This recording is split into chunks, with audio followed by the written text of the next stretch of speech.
सभी दर्शकों को मेरा नमस्कार। मित्रों, शनि महाराज राशि परिवर्तन करने जा रहे हैं।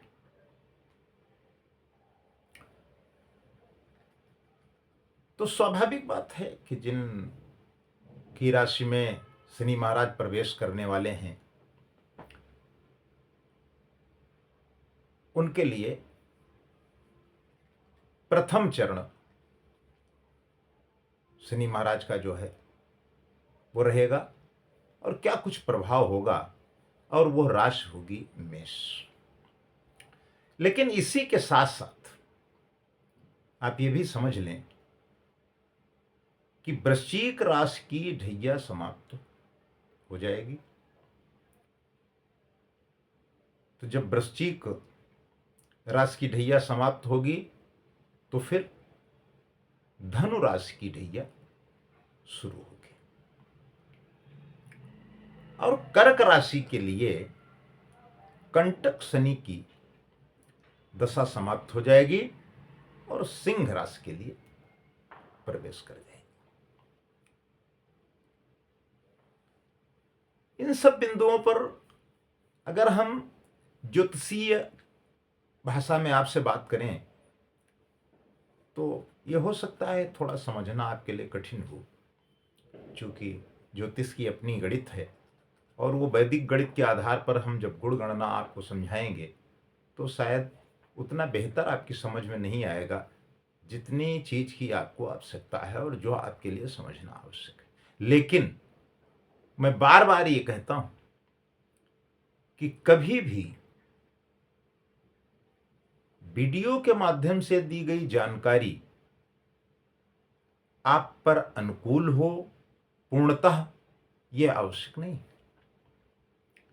इसके लिए आप अपनी जन्म पत्रिका अपने ज्योतिषाचार्य से दिखवा करके उसके ग्रहों का और वो किस स्थान पर विराजमान है इसका मूल्यांकन करा लें, और उसके बाद में आपको ये पता चलेगा कि आपके लिए ये शनि का जो गोचर है वो कितना लाभकारी है, या आपके लिए इसके लिए क्या उपाय करना है ताकि आपका कोई अहित ना होने पाए।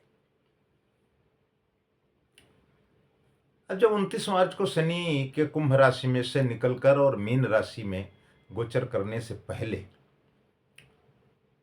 22 फरवरी 2025 को प्रातः 11:23 पर शनि महाराज अस्त अवस्था में आए थे। अस्त अवस्था क्या होती है?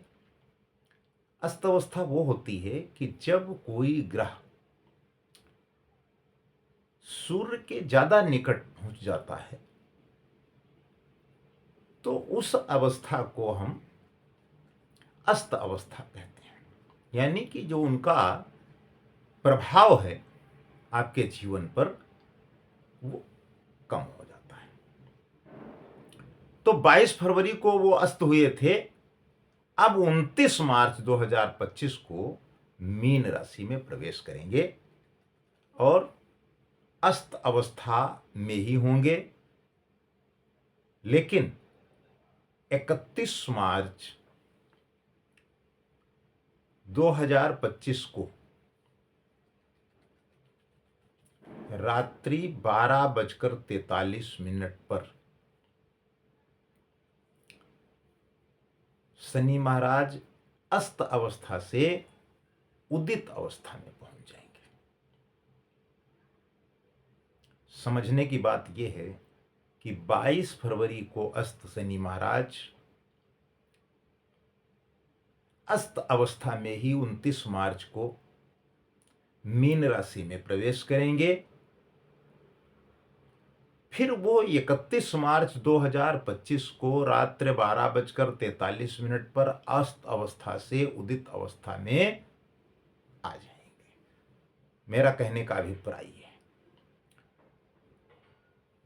तो जब वो उदित अवस्था में आ जाएंगे तो शनि मीन राशि वालों के लिए विशेष प्रभावशाली माने जाएंगे।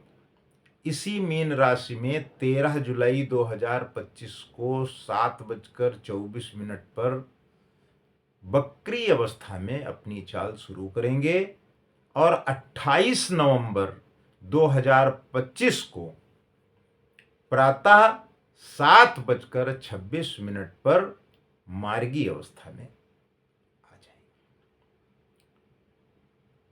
अब वक्री अवस्था, मार्गी अवस्था कितने दिन तक इसका प्रभाव रहेगा, ये सब हम आपको अगले वीडियो में जानकारी देंगे।